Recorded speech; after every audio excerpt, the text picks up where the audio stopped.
Hello everybody, it's Mrs Brown here. Welcome back to the last half term of this academic year. Doesn't time seem to have gone very quickly? I hope that you have had a really lovely half term break and that you are looking forward to getting stuck back into schoolwork. I know it's not often everybody would say that, but I do think it's really important to make sure that you do keep your education going as much as you possibly can.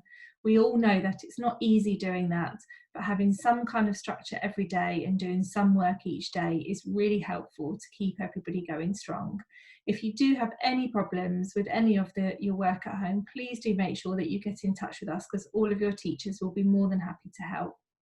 But I really wanted to say a welcome back, and also to focus on one of our aspects of school life that is really important to us, and actually at the moment is a little bit difficult to do.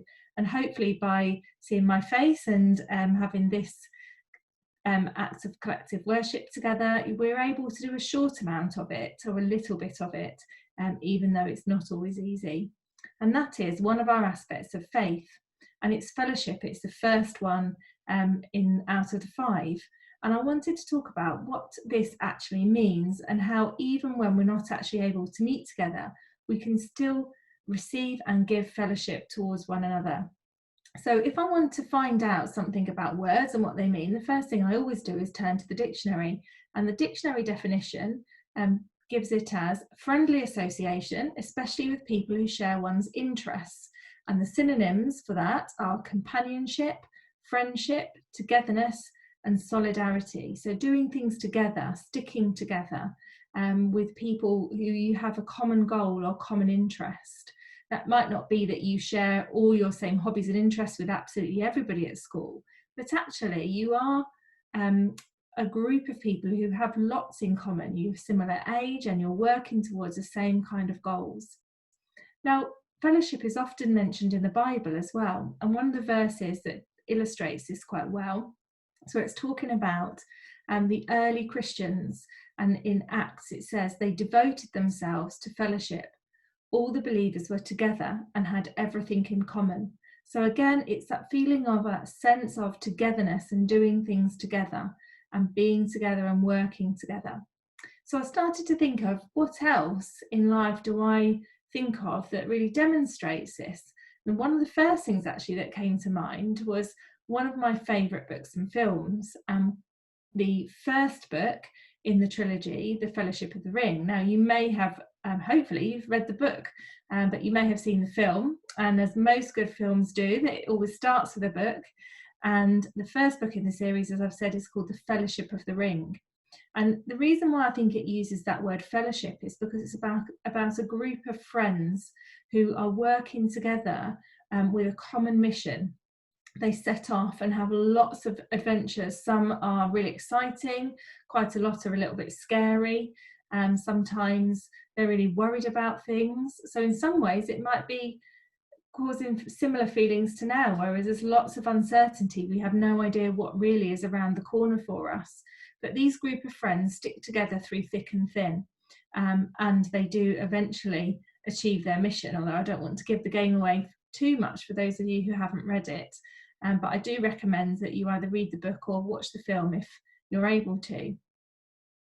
And then I came across this story. Now, this is something that I'd seen on the television a few years ago, and it's a story of 2 lads in Manchester. And on the left is a boy called Jack Stanley, and on the right is a boy called Rani Assad. And when this story came out in the press and on the TV, they were both in year 8, and they were part of a documentary about a school.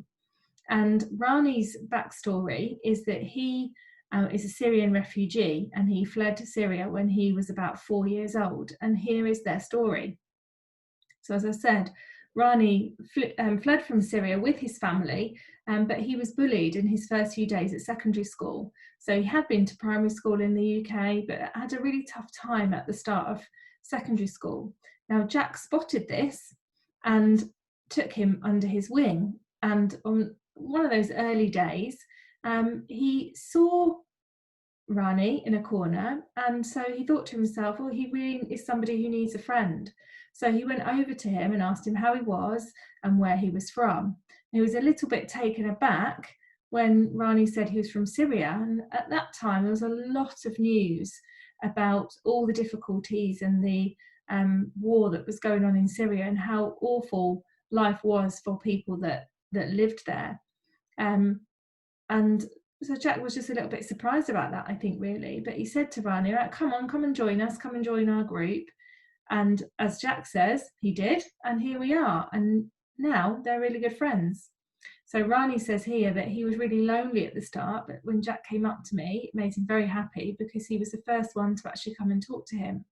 And actually Jack and Rani have then since led a campaign in their school about standing together and around Manchester and breaking down those barriers and forming friendships, sometimes perhaps unlikely friendships. So fellowship isn't necessarily always just being about with people that you expect to be with, but actually you can find fellowship with all sorts of different people. And this is a really lovely illustration of how fellowship and friendship can spring from unexpected places when you don't think it's going to happen. So I want you to take a little bit of time to reflect. Can you think about a time when you've given fellowship to somebody or you've received it? And how can you show fellowship from somebody at Derby Cathedral School when we're not actually able to be together? And that's one of the things which is a little bit more tricky, because it is harder when we can't actually be together and meet every single day. But actually, as we've seen in lots of examples during lockdown, we just have to be a little bit more inventive about some of the things that we do. So if you're stuck for ideas, maybe think about trying some of these. You could maybe send a text to somebody, and it could be somebody that you perhaps haven't spoken to or haven't been in touch with for a while, but you might normally see at school. You could even write somebody a letter. Now, this isn't something that many people do nowadays, but actually during lockdown, they say that people writing letters has really increased, and it's such a lovely thing to get a letter or a card through your door. And it could just be that you write them a little card with a few sentences. It doesn't have to be a great big long letter if that puts you off. Could be that you give them a call. We know it's really lovely to hear somebody's voice and somebody familiar. It's really lovely to see each other as well. But just to hear somebody's voice makes a really big difference. So maybe just give them a call, see how they're doing. You might be an artistic person. I've seen lots of your artwork from Assessment Week, which is absolutely fabulous. So maybe you could create something for somebody and just send it to them, even just a little sketch.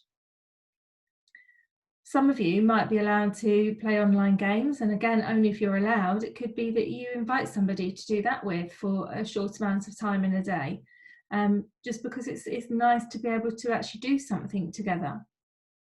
Now, the rules have changed slightly as from Monday, so it might be that you're able to meet up as long as you still stick with the guidelines and stay 2 meters apart, and there's not more than 6 people. But again, that's only if you are allowed, and you'd have to get permission to do that. But maybe think about some of those situations and some people that you perhaps haven't been in touch with so much. What could you do? So that's my challenge for you for this half term. So we started off talking about how it's really important to get stuck into a routine and to have purpose for each of our days. So I hope that your schoolwork keeps you going with that, but also I hope that you have time to give and receive fellowship. And that is my prayer for everybody at Derby Cathedral School, that you have a great half term, you're able to focus on your work, you're able to feel that you have purpose in each of your days, and that you're able to be a good friend to those people in our community, that you're able to give fellowship and receive fellowship. So have a great half term, everybody, and I'm really looking forward to seeing you all as soon as we can.